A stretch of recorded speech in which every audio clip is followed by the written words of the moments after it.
Hey, welcome to another episode of Becoming a TechnoWizard. Another real quick episode because I was supposed to be doing a call right here, but my person didn't show up. But I did two interviews earlier today, and I learned a lot. And I can't, of course, show the interviews, but I'm gonna go ahead and talk about them. And I got some great insight. So number one, um, first thing that really was big was how um they were saying that the way in which we put like the donations for people to ask for donations was too simple. It was oversimplified.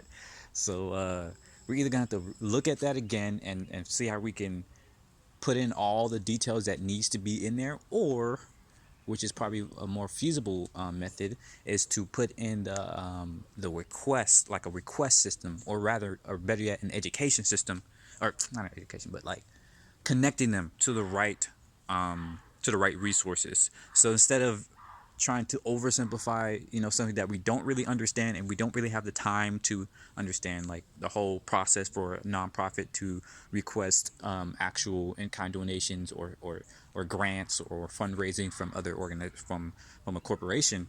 You know, what we can do is get them is make a interface that essentially aggregates or puts them in touch with the right resources. So we can say, hey, this is the organize this is the company's website. This is a link to their website. This is a link to their support forms. This is a link to their grants forms or whatever. This is the type of thing. And such you get all the information that they would need to make a request and put it on the portal.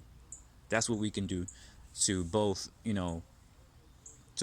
respect the effort that goes into this process, while at the same time, not trying to do something that's essentially out of our reach right now. So yeah, that's a major thing that I learned from the interview. Definitely going to implement that. Another one was I'm trying to think about these in terms of the concepts. Like I had my concept A, and then one of my teammates is concept B, and the other teammate is concept C. Trying That was just in my concept, that things I need to add for mines. The thing that they really liked was the map. Like they like my interactive map A, but this still, it can be a little bit better. It can have more filters, or it can have a search feature, so they can clearly see all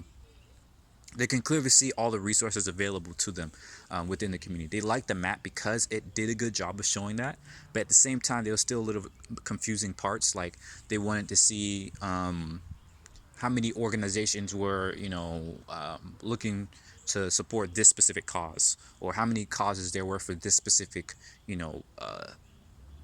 how many events or organizations there were for this specific cause. So that way, they can see all of that on the first page, on the home page, and so they don't have to go and pick one and then go to the profile page and read through it and go back. So that's one thing I want to include in there. Essentially, put in all the resources you need on the home page, and you think that would be something that we know, but the problem was that we never. It's hard to really understand what all those prime resources are, before you do this stage in the process. We interviewed them before, but before it was a little bit philosophical. It was a little bit conceptual, where they were like, oh, this is what I do, this is what I would do. And right now, what we have now is already better than what they've used. Like they all said they would recommend our apps, even at this unfinished level, this low fidelity level. They would recommend it. They really enjoyed it, but it could be better. We're looking for to the light here. We're looking for excellence. So yeah. So we now know more specific details on what resources we need to include on the home page, and that went for all three concepts, not just mine.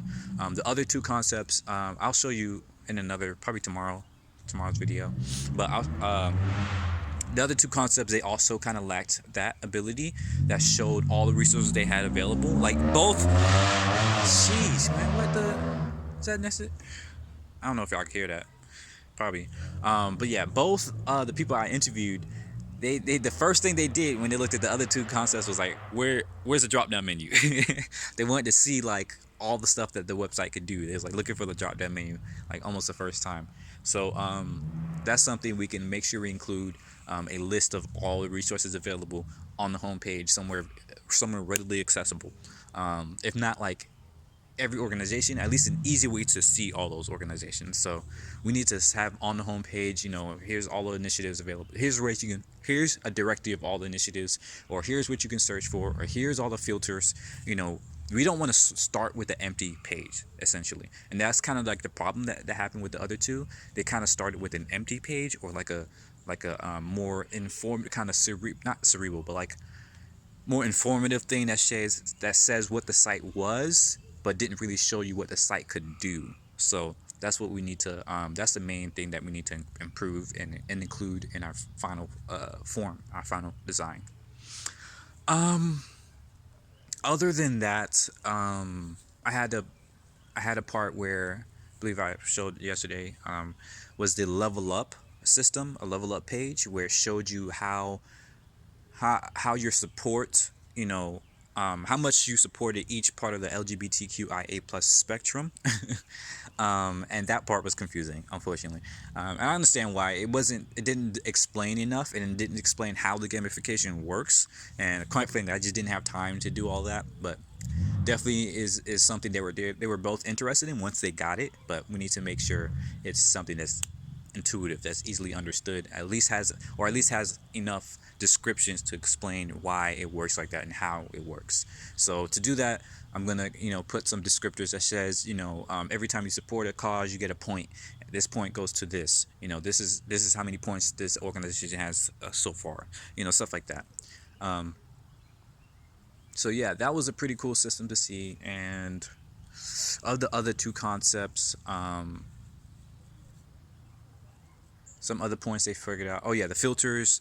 One of the concepts had a lot of filters and a lot of categories and stuff like that, which was a great way to show everything. And it also had a form page. So when it showed, I kind of skipped that in mine, but the other one had, that they both people participants liked, was a form page that showed not just, put your first name, last name, organization, but also your gender identity and your preferred pronouns, or it also put, they also put, the causes that you really wanted to support, stuff like that. So if you care more about helping out youth, or getting food to LGBTQ people, or gender identity, or gender fluidity, stuff like that, you can notate which ones you really prefer, and so it would, put those up, first and foremost.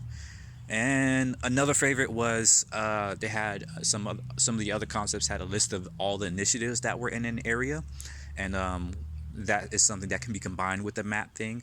So you can have a map that shows you a visual representation, and then a list of all the initiatives that's also available. That also included what they needed. So again, just like what I had, but combined. Another thing they both kind of pointed out was that they would like to, even though they understood that it was for this app is for, or this website, this solution that we're building is for connecting business representatives with community organizers. They both really wanted a directory for regular people, like and that's something that's not hard. It's like we can do that, and because in creating the portal, it's not really a feature creep. It's something that makes sense, and that is already possible with all of our concepts. We just haven't focused on it. But they both wanted to see like the ability for an average person to be able to go on that site and see what resources they have available that they can either get connected with, or use themselves, not necessarily having to volunteer or donate or this, that, and the other. But they want to be able to see all those resources, and I think that's something that we can do without adding any like sort of feature creep or anything like that. um Let me think. I think that's the main things right there. Oh, another thing they liked from one of the last, or the third, there's only three, but yeah, the third concept was icons. The use of icons that they had was really cool. They were really clean, really easily understood icons and stuff like that. It made it pop out more, so that they really enjoyed that. And the ability to see like the completion rate, or like, so for instance, if organization needs this amount of support, um, the concept C showed, you know, 3 out of 5 complete, or 3 out of 5, supported. Like, for so out of those 5, they listed like speakers. They needed, maybe they needed venue space. Maybe they needed funding, this, that, and the other. Right. It showed you how many of these are met. Like how many of those are have been given to the organization, and that made it easier for people to know how they can contribute. Oh, and that's another thing too. I used square footage to kind of notate how much space they needed, and it made more sense for them to, they wanted to see, you know, how many people could fit in the space. And that's like an obvious oversight I didn't even think about, because I'm not like an event organizer or anything like that, but I should have thought about it like that. But anyways, that's a small thing, but it's super important, and definitely can make that happen too. But yeah, that's the main things right there. So I'm really looking forward to the rest of my colleagues, doing their interviews and seeing what we learn from there, and then finally taking all this stuff and putting it together in one divergent, I'm sorry, one convergent design. I think we're really gonna have something super awesome. So the main thing is making sure that we have time to think about it and really put everything together in a cohesive and beautiful manner. So I think it's gonna be cool. It's gonna be cool. Hopefully, we have time to maybe even go the extra step and putting some color in there, kind of deciding what the color format is gonna be, the aesthetics and all that. We're not UI people. We're all UX, but if we have time, we might be able to take that extra level and go straight high fidelity as well. Um, we shall see. But yeah, thanks again, and bye bye.